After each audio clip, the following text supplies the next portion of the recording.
Hey, Sue? Yeah. What are you making? Caponata. Eggplant caponata. What else? What else? I think I'm making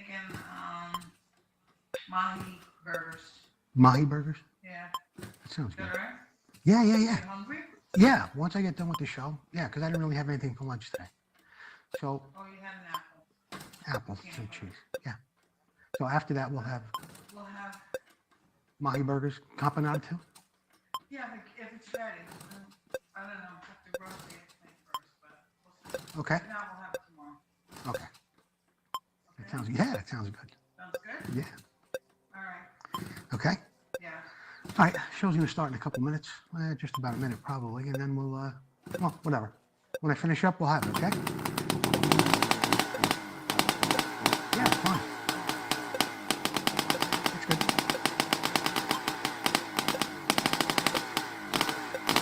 Okay.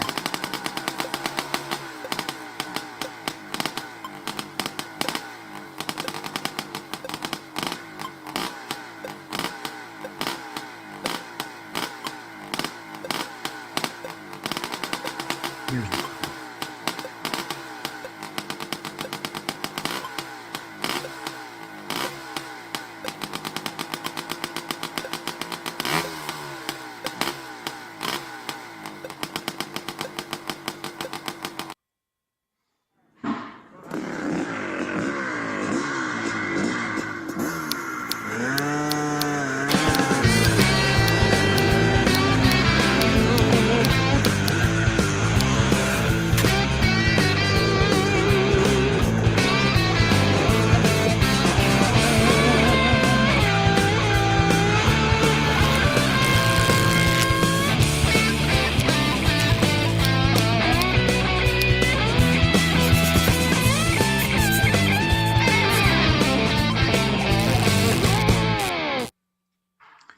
Good evening, everyone. Welcome to Vintage Motocross Q&A. I am your host, Joe Abadi. I hope you had a nice Thanksgiving holiday. Jordan, Chelsea, Susie, thank you all for helping me put the show together today. Jordan, let's get down to the starting line, and I'll tell the folks what we have in store for them tonight. Starting line, of course, is sponsored by Motion Pro. And the next time try this segment, I've got a great little tip for you when it comes to identifying your bike. You're going to like this. In the Moto Showcase, we've got a great little Kawasaki that was sent in to us by Matt Erdos with some great pictures and a wonderful description. Here's the problem. We've got 3 or 4 questions. One of them about rusty spokes, what you could do to remedy that. What's it worth? 79 CR 125, $5,500 sale. I'll tell you more about it in a little while. 522 project continues tonight. I've got a great video for you. Trivia contest. When this contest comes up a little bit later on, I want to give you a fair warning now. You got to call in.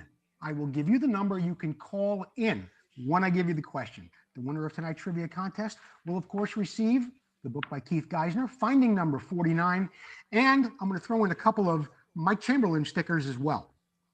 Finding Number 49 in the trivia contest later on. Don't forget, you have to call in.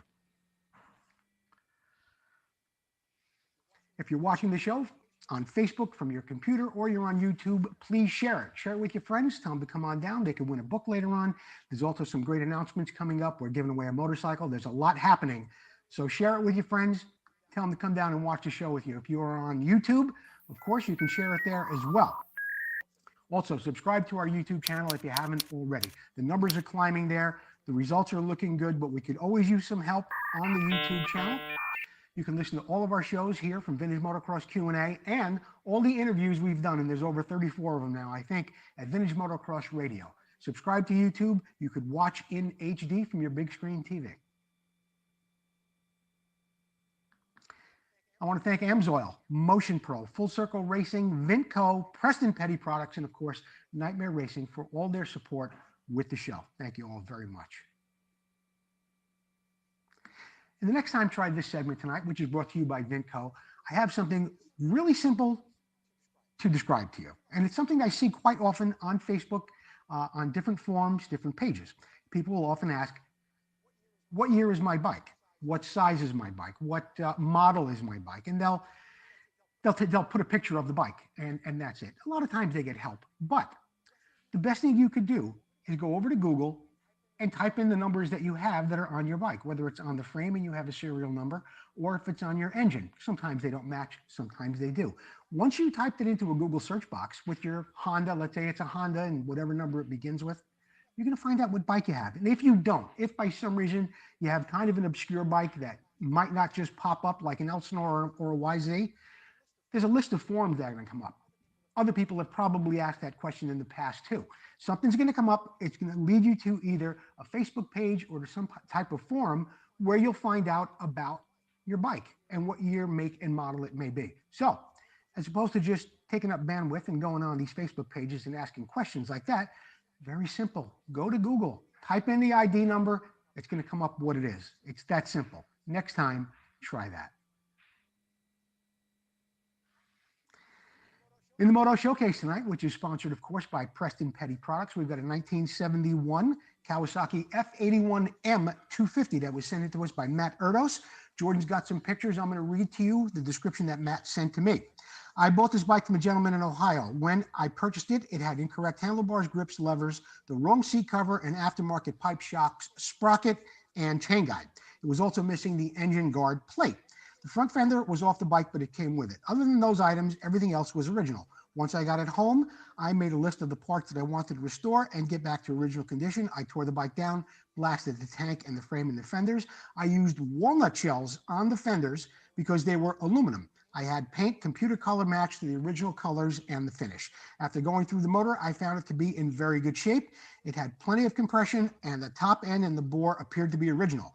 The bottom end was in great shape as well. I cleaned the jug, the head, the center cases. I repainted everything, including the outer covers. I had the kickshaft re-chromed, the air cleaner assembly cleaned up nicely, and without much effort, it looked great when I was done. I ended up finding the original NOS parts that I needed for the bike. The hardest parts were the engine guard plate and the expansion chamber, but I was lucky that I found them. The only items that are reproduction on this bike are the tank decals and the seat cover. The wheels, hubs, and spokes are in excellent condition, and they just required some elbow grease to clean up. The 1971 G31M was the last of Kawasaki's motocross bikes in the 250 class, and above that, to utilize the rotary valve induction system. Other unique features about this bike were multiple adjustable Hatta front forks, and if you look in the picture, you can see well, there's actually two places that you can mount the front forks, either inline or leading axle, like you see right there. It's called a Hatta fork, H-A-T-T-A. And other than that, these bikes were very, very powerful because of their only weighing 238 pounds. Having a wide rotary valve motor proved to be not a very good idea for motocross, but instead it was a great idea for flat tracks. Matt, you did a beautiful job on this bike. Thank you for the pictures and the description. And for sending that bike into us, I am going to be sending you a set of number plates like this, compliments of Paul Stannard and Preston Petty Products. Get me your address, Matt. I'll get these right out to you. Sorry, wrong way. From Preston Petty Products. Thanks again for sending in the bike, Matt. Speaking of Preston Petty, this week is 10% off across the board on everything, whether it's front fender, rear fender, those integrated front number plates, grips, hats, whatever it may be. 10% off on everything across the board at Preston Petty Products. Inbox me, please, for the code. I'll give you the code upon checkout. No matter what you buy, you'll get 10% off at Preston Petty Products. Here's the problem. Got a couple of different things going on here tonight. Jordan, what do we have up first? Craig Smolin with 1L. Craig Smolin. Why does Mako make 4 different thickness copper head gaskets for Mako 490? I've never seen this on a Japanese bike. Well, Craig, the different thickness, as you can imagine, will create a different compression ratio, okay? So for you guys that are in motocross, you might want a thinner head gasket, going to give you more compression. That bike's going to come on a whole lot quicker with a lot more snap. Maybe you want to ride the bike, well, it's not really a trail bike, but maybe for an enduro or a cross-country event. Certainly, if you wanted to use a 490 Mako in flat track, you would go with a thicker head gasket. It's going to lower the compression just a little bit, but noticeably, and the bike won't come on so ferociously. So, yes, they do make different head gaskets in different thicknesses, and that's why they do that on Makos. I experienced that also in a 238 Green Streak one time. I restored one, and I noticed that it came with different thickness head gaskets. So that's why you have thicker and thinner head gaskets. Craig Smolin, thanks for sending in the question. Chris Cantone, what is a good way to remove tarnish from my spokes? Some are even a bit rusty. What can you suggest? Well, Chris, there's a couple of things to consider here. Sometimes spokes are just tarnished, okay, but they're not rusty. You can take some DuPont number 7 compound and you can lightly go over them, and that tarnish will come up and a slight sheen will return. You don't want to break through the plating. In other words, let's say you have spokes that are rusty and you want to get all that rust off. You want to use something like AMSOIL metal protectant with a Scotch-Brite pad. And with that Scotch-Brite pad, you're going to wind up removing the rust. What? I want you to taste this. You want to what? I want you to I'm doing the show. No, just taste it. Taste what? What is it? It's just. It's delicious. What is it? I'm doing the show. What is it? Campanade? Yeah. Oh, that was beautiful. Give me a kiss. That was beautiful. Thank you. Chris Cantona, sorry your spoke question got interrupted. Susie made campanade, and I love it. Anyway, getting back to your spoke question. AMSOIL metal protectant and a Scotch-Brite pad like that will get the rust off. But as I mentioned just a few minutes ago, you're going to have a bare metal spoke, and it's going to rust again. Now, you can freshen it up with some polishing compound. That'll make it shine a little bit. And you can follow up with a wax, a good polish, a quality polish, a metal polish, okay? And that'll make them shine. It'll last a while. It's not going to last forever because you've removed, or the rust has either removed the cadmium or zinc, or because someone tried to use a metal protectant, a Scotch-Brite pad, you've taken off that plating, and eventually they are going to rust. But you can get them back into reasonable shape using things that I told you about here. If the spokes are really, really rusty and you're racing that bike, it'd be my advice to replace the spokes. 45-year-old spokes on a race bike could be a little bit dangerous, okay? So, but if you just want to clean it up and the bike's original, use what I suggested here, and you get your spokes looking pretty fresh that way. Thanks for the question, Chris.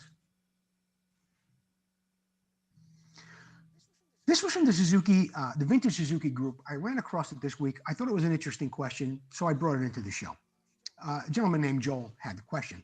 The question was, what size Allen head do I need to hold the fork damping rod for removal on my bike? Now, at first, when this question was posed, I thought it was about the 8mm Allen bolt that holds the dampening rod into the lower fork leg, keeps the whole fork assembly together.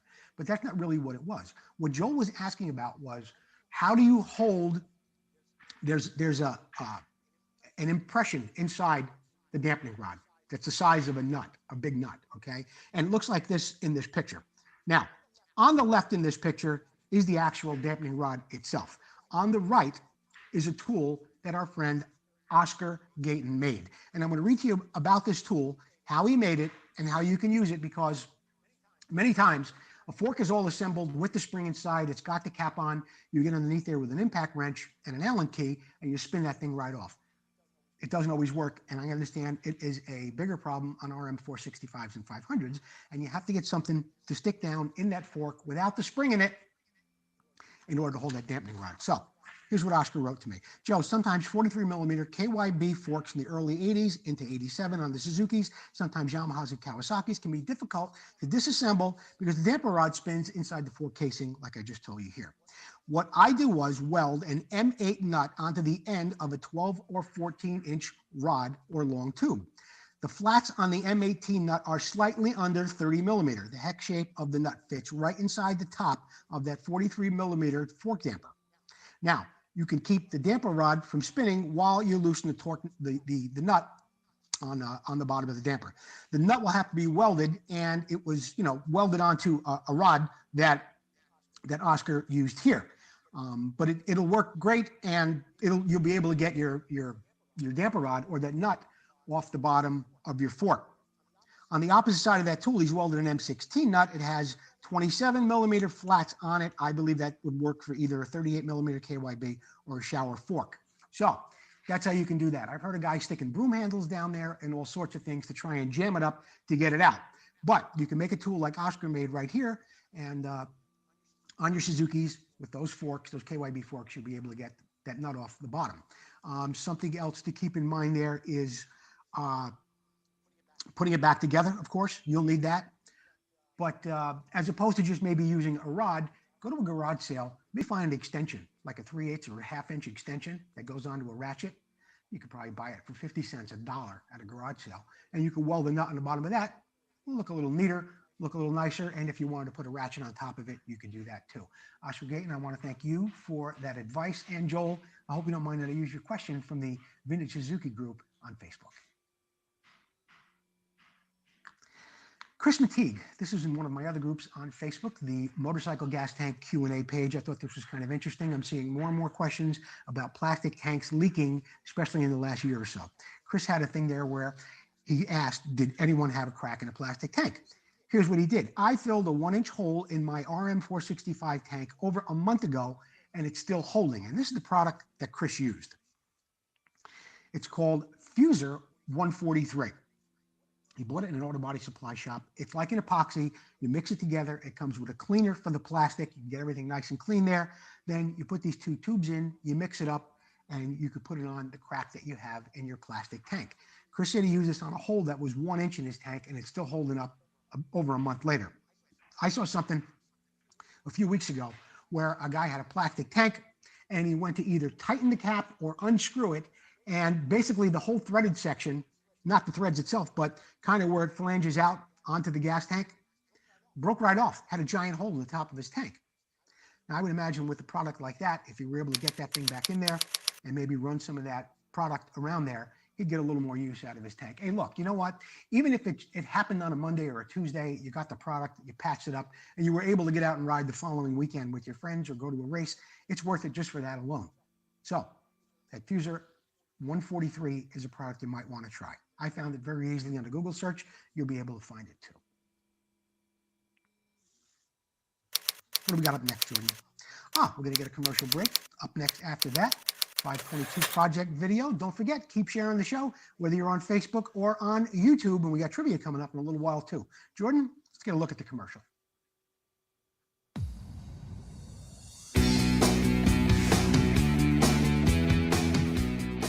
Hi, I'm Jeff with Motion Pro, introducing you to the Masterlink Press Tool.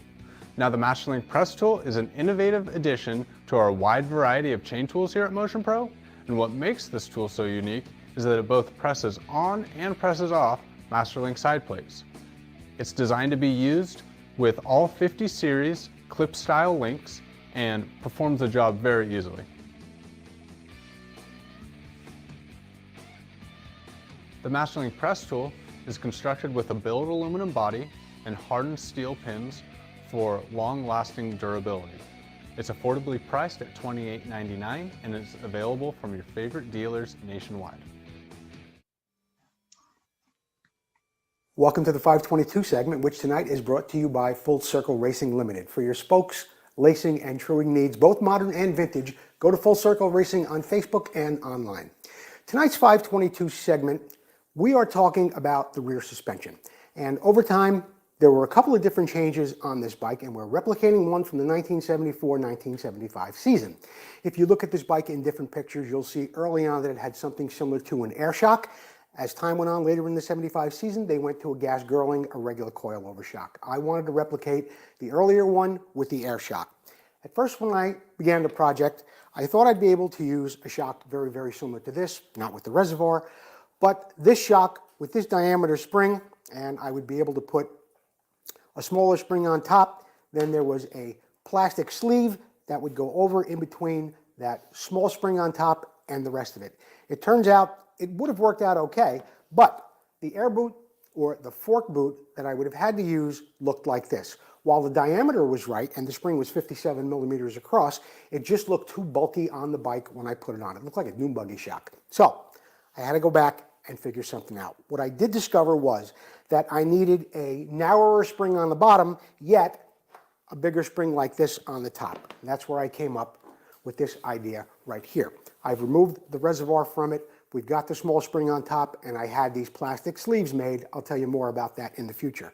The important part is I have a smaller spring on the bottom in diameter. It's only about 47 millimeters. With a 47 millimeter spring in diameter across the bottom, I'm able to use a fork boot like this, which looks much more like the original one looked on the bike at that time. What we'll be doing is putting it on the sleeve like this. It goes over onto your shock. It'll all look nice and neat when it's done. Now that I've got everything all fitted together, I'll be able to take everything apart, refinish it the way I want, and I also think I'm going to be removing this little barbed piece of metal right here where the reservoir was previously on, and I'm going to take that off and I'm going to replace it with a Schrader valve like this, which is going to look a lot more authentic, much like the original shock looked. I think in the future, if I'm going to do something like this again, I am probably going to get in touch with a shock builder, maybe Works Performance, and have them build me a shock according to the specs that I want. But right now, I've got everything in place, and that's the update on the 522 project for this week. Next week, I'll show you what the shocks look like all together, and we'll have them on the bike. I want to thank Full Circle Racing Limited once again for being a sponsor of this segment. Thanks, Tom McAllister. Full Circle Racing, of course, still has a special going on. Jordan, I think we have a slide for that. There it is, Full Circle Racing, free shipping on spokes and rims. They make it for most popular bikes, including Suzuki, Kawasaki, Yamaha, Honda CZ, Husqvarna, and Mako. Be sure to mention that you saw it here on Vintage Motocross Q&A. Free shipping on spokes and rims from Tom McAllister. They've also got a great special going on up there. I really like this. Hub powder coating.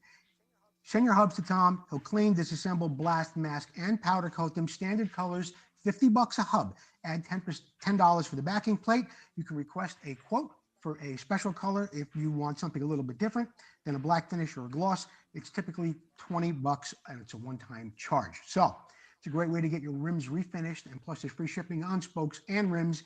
You can get your hubs up to Tom McAllister. He'll take care of the whole thing from front to back, and for $50, I'll tell you, that's a great deal on getting some hubs refinished. Thanks, Full Circle Racing and Tom McAllister, for all you do for us here at Vintage Motocross Q&A. And Tom, I've got some Montesa hubs coming up to you this week. Some Montesa hubs and maybe some Hondas too. We'll get them all fixed up there at Full Circle Racing.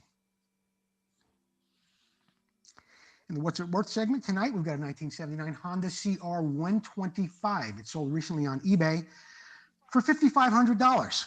Back, it was actually last week. The date on here was December 2nd, but that's today.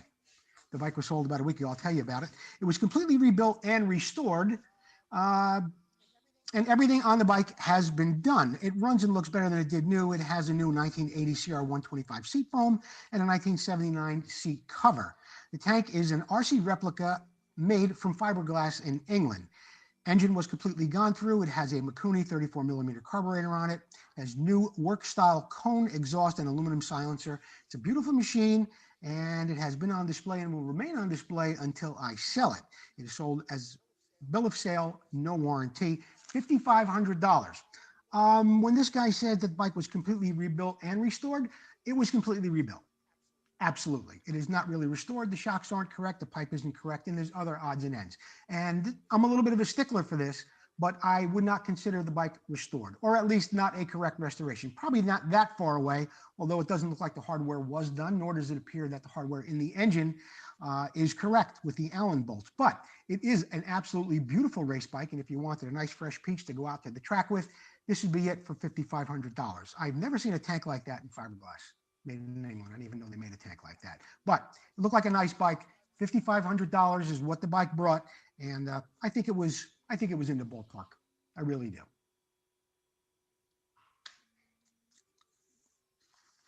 By the way, if you want to know what your bike is worth, or you're considering buying a bike that is for sale, you could always go over to the Vintage Motocross Buyers and Sellers Price Guide page on Facebook. It's a page I started about 6 years ago. All we do there is discuss the value of bikes. Nothing is for sale. Nothing is there being identified. You post a picture of the bike. You get some great feedback from some professionals in the business who bought and sold a lot of bikes. There's all sorts of reports there from auctions that have been in the past, including Mecum and a few other ones. There's also posts there weekly that I put up from sales that I've seen on eBay, and also other people who have sold bikes or have purchased bikes. They share the information there, and it gives you a great idea of what your bike may be worth. Vintage Motocross Buyers and Sellers Price Guide page on Facebook. Trivia, it's coming up right now. You are going to win this book. Compliments of Keith Geisner, finding number 49. Don't forget, you have to call in though, okay? You have to call in. I'm going to give you a number right after I give you the question. You're going to call in order to win the book. Do not type the answer to the question in the comment section. Call in. We'll get you on the phone here live on the show. Jordan, what's the question? What rider having a 10-year career, mostly with Husqvarna and Suzuki, rode a Carabella in 1978 for 5 races? Had a 10-year career. He's a pretty popular guy. Won a few nationals. He's a Northern California guy. But for a minute there, he went and rode a Carabella in 1978 for 5 races. Call in now, 925-234-8181, 925-234-8181. Operators are standing by, ready to take your call. Look at that, they're calling already. The phones are ringing off the hook. Technology and a classic look in a modern product. And this right here gives me both. It's a fuel filter and it's made by GIS products. But this isn't like any other filter I've ever seen. It's constructed of 304 pleated stainless steel. And what I love about it most is you can take it apart and the element is washable and reusable indefinitely. Another great thing about it is for you vintage guys who have steel tanks or may have had tanks that have a delaminated liner, this is the filter you want to use. No matter what you do on those tanks, you never get out everything. This filter is going to protect you along the way. It's also great for fuel-injected bikes and minis. Now, speaking of fuel-injected bikes, this little filter right here is good for up to 200 PSI. Your fuel-injected bike guys, you run at about 40 to 60 PSI. So you got that going for you too. As I said, it's made in the USA, it's patent pending, and it's available for just $64.99. It's the last filter you're ever going to buy. Go online, check them out at golanproducts.com. Thanks, Golan Products. In the product spotlight tonight, sponsored by Vinco, I'm going to tell you about a great little item they have for you guys who have some Honda 80s. This is a rod kit. I'm sorry, top-end piston kit for a 1980-81 Honda CR80R. It's a 50.5 millimeter. It's 1 millimeter over from stock. It's $113.95. It comes complete with the gasket kit. I believe it comes. No, it comes. Here it is. These kits, the complete top-end kit, comes with everything you need to get your rebuild done easily and cost-effectively. The kit includes high-quality Vinco piston with the ring, the pin, and the clips, the top-end bearing. And I was right, it does come with a full top-end gasket kit as well. The head gasket, base gasket, the reed gaskets. It has a better fitment and higher quality than OEM. This Honda CR80 is for the 80-81 top-end piston kit. This is a great item, and if you separated all those parts, you save 10% by buying it all together. That's it. 1980-81 Honda CR80R top-end kit available from Vinco. Visit them online at vinco.com.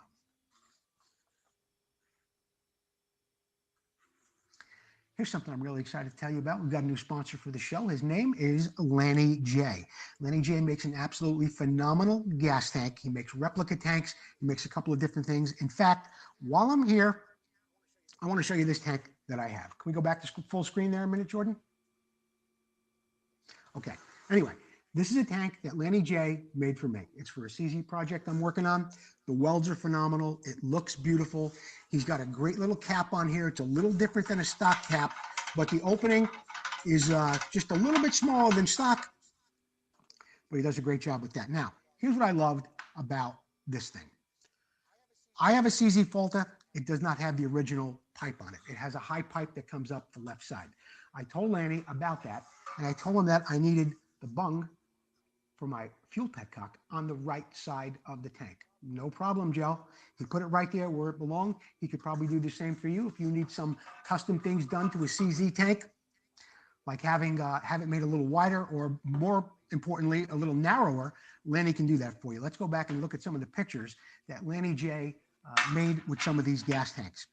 Now, they begin at $395, which really isn't bad for a custom-made aluminum tank. The one right here is for Hercules. The one on the right is the original. The one on the left is the one that Lanny made.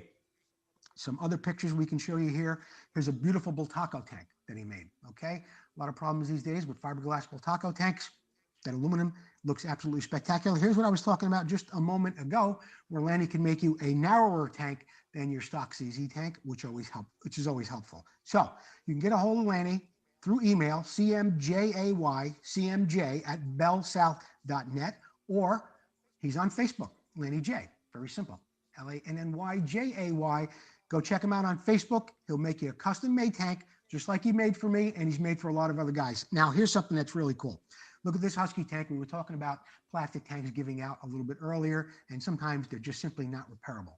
Lanny did a beautiful job of replicating that Husky tank in aluminum. And if he could do that for that Husky tank, I bet you he can do something for you. Lanny J, welcome on board Vintage Motocross Q&A.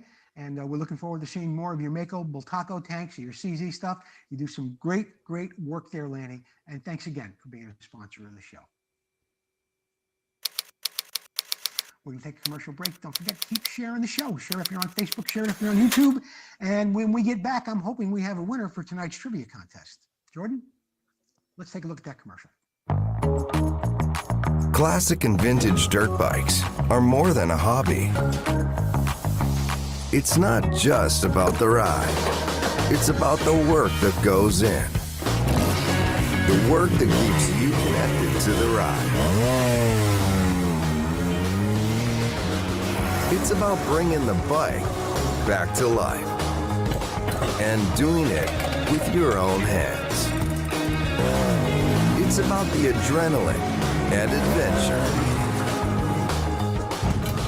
And when it comes to putting all the pieces together, only Vinco knows the bikes and parts the way you do.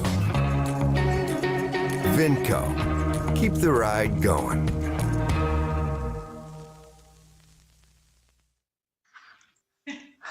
Hold on. I love Vinco products. Visit them online at vinco.com. I think we have a winner in the trivia contest. We do? Yeah. Give me the phone. Hold on. I'll put you on speaker. Hi, this is Joe. You're live on the air. Who am I speaking to? Joe, you're speaking to Oscar Gates. Oscar. Oscar. Who was Yes, the sir. who was the guy that rode for Husqvarna and Suzuki, had a 10-year career, but for a brief moment there in 1978 went over to Carabella? Who was that? It took me a while because I'm thinking the guy's career was over in '78, so I came up with Billy Grossi. It is Billy Grossi. It is Billy Grossi. Way to go, Oscar. Thanks so much for calling in. I will be sending you Finding Number 49 by Keith Geisner and a couple of stickers, compliments of Mike Chamberlain. Oscar, I'm going to give the phone back to Susie. She's going to get your address and we'll get you out a book, okay? Appreciate it, Joe. Thank you. Thank you. And there you have it. We have another Finding Number 49 winner, Oscar Gayton. Jordan, what do we got next? This Week in Motocross History is brought to you by Northwest Mako CZ. We have another new sponsor for the show, Alan Brown. And just in the past week or so, I put in an order with Alan. I needed some parts for that CZ, the same one we were talking about with the gas tank. He sent me a filter. He sent me a filter cage. He sent me a nice inlet here for the carburetor. In fact, he sent me the carburetor too. Brand new Mikuni, pre-jetted. He's got some throttles up there that he sent me, cables. I got a whole box of goodies from Alan Brown over at Northwest Mako CZ, who is now conveniently located in Pennsylvania. Visit him online at northwestmakocz.com. Alan is also on Facebook. I want to welcome to the show. So if you need some parts for your Mako or CZ, be sure to give Northwest Mako CZ a shot, okay? Sounds good. Let's get back to what the segment is that they sponsor. Tomorrow. Danny Laporte has a birthday. He was born in 1956. Danny Laporte, he was an AMA Motorcycle Hall of Famer who rose to prominence as a motocrosser in Southern California in the mid-70s. He became the 1979 AMA 500cc national champion while riding for Suzuki. He then joined Team Honda, and along with Chuck Sun and Johnny O'Mara and Donnie Hansen, they really set the world on its ear in 1981 by winning the Motocross des Nations and the Trophy des Nations. Of course, a year later, Danny became the 250cc world champion. And that's Danny Laporte, who celebrates a birthday tomorrow, December 3rd. Oh, go back to that picture. Look at the legs. Look at the legs. Not on Laporte. Look at the legs on the girl. They're very long, aren't they? Anyway, go back. We also have, in 1972, Kawasaki's bad Brad Lackey finishes the Trans Am Series as the top American, and given the points added to the Trans Am Series to the new AMA National Series, Lackey is the new AMA 500cc National Motocross Champion. His main sponsor, Kawasaki, gives him an unprecedented $5,000 bonus. Way to go, Brad Lackey, on your 500cc National Championship in 1972. And happy birthday, Daniel Laporte. We do have some announcements. The first thing I want to talk about is Vintage Motocross Radio. Last week, my guest was Tommy Croft. We spent a good amount of time together. Tommy had some great stories about his years at Honda and a few other highlights of it too. Let's listen to what Tommy had to say right now, and then I'll tell you about my guest coming up.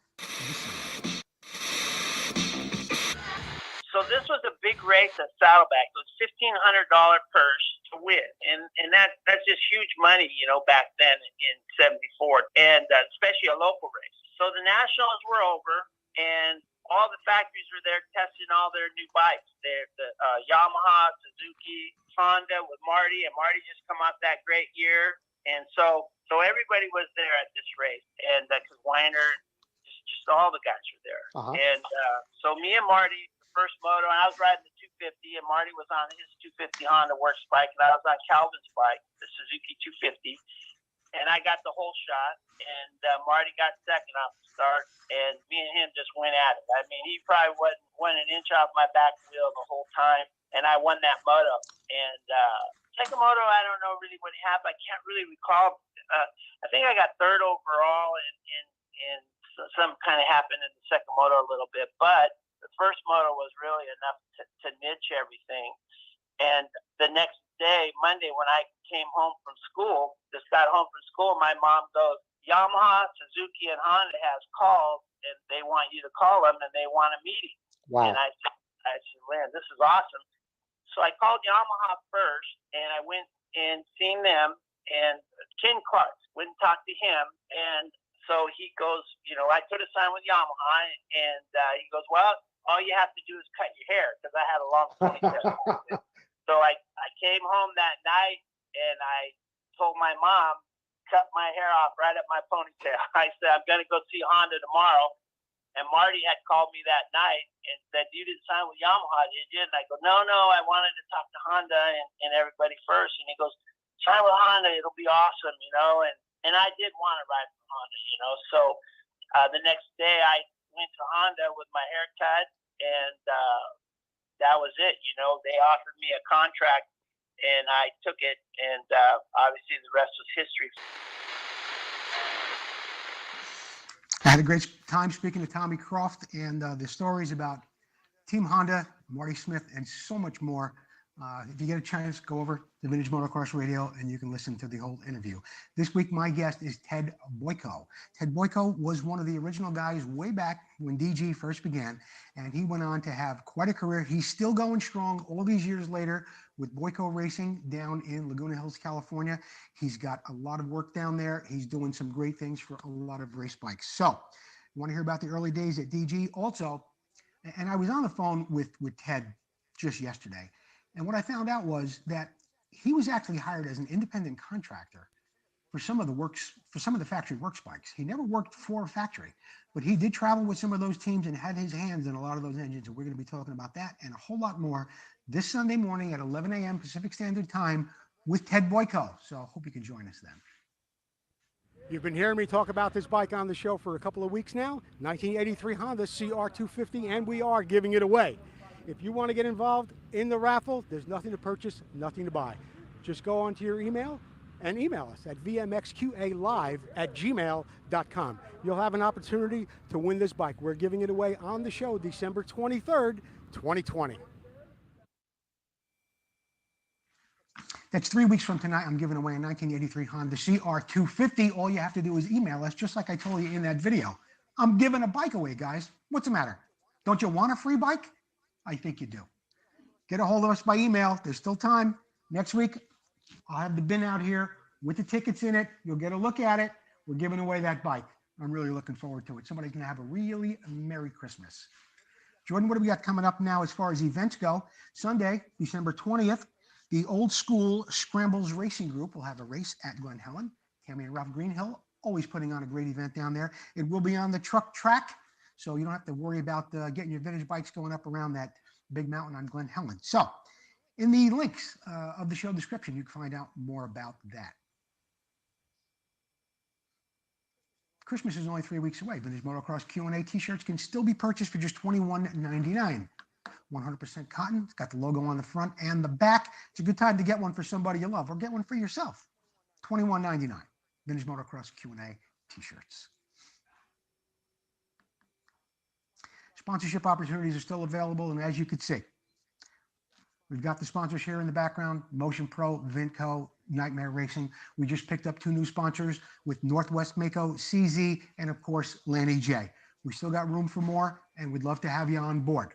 So get a hold of me, inbox me. I'll get you a sponsorship proposal package. We'll put something together special for you that fits your budget. We'll get you on the show. We reached over 100,000 people in November. 100,000 people were reached. Okay, and the what do you call it? There's a there's a post engagement percentage too. Over 25% of the people that look at our videos actually comment, share it, and have so much to say about it. So if you have a little product that you want to get out there, you want the people to hear about it, get a hold of me. We'll put something together for you. You become a sponsor at Vintage Motocross Q&A. Well, that wraps it up for our show tonight. I want to thank everybody that joined us, Jordan and Chelsea, for helping me put the show together. All you great people who send in your questions and do all sorts of different things to support the show, including sharing it and sharing the videos. So thank you for joining us tonight. Don't forget, join me on Sunday at 11 a.m. Pacific Standard Time. My guest will be Ted Boyko at Vintage Motocross Radio. You have a good night. I'm going to go eat some more of that campanata. Gino!